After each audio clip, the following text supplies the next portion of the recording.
Heipä hei! Jutellaanpa vähän siitä mikrovirrasta, että mitä ihmettä se tekee ja mitä se on. Mikrovirta on tämmöistä matala-aaltoista sykkivää virtaa ja sitä on vuosikymmeniä käytetty jo sairaaloissa ja erilaisissa hoitolaitoksissa, eli sitä on aiemmin käyttäneet lääkärit ja siihen erikoistuneet hoitajat. Nyt Nyskin on pystynyt tekemään laitteita, joissa on tätä matala-alasta mikrovirtaa.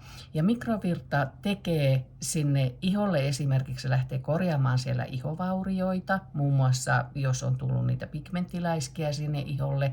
Sitten se vaikuttaa myöskin hermovaurioissa, eli se lähtee viemään myöskin kipuja pois sieltä. Se auttaa lihaksia rentoutumaan tai aktivoitumaan, ihan vähän sitten, että minkälaisten aineiden kanssa niitä käytetään. Ja nämä Nyskinin mikrovirtalaitteet on täysin turvallisia, niissä ei ole mitään sellaisia haittavaikutuksia, niitä pystyy käyttämään, niin kuin useitakin laitteita pystyy käyttämään jopa kerran päivässä. Ainoat ristikombinaatiot on sitten, että jos sinulla on esimerkiksi sydämen tahdistin, niin sitten se voi vaikuttaa siihen tahdistimen patteriin.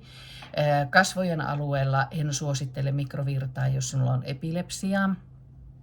Ja myöskin raskaana ollessa ei kannata vartalonhoitolaitteilla mennä ainakaan siihen massun päälle.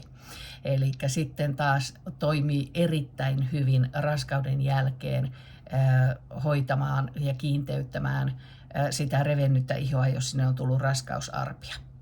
Eli mikrovirta on täysin turvallinen, korjaava hoitomuoto iholle, kudoksille, hermostolle ja lihaksille.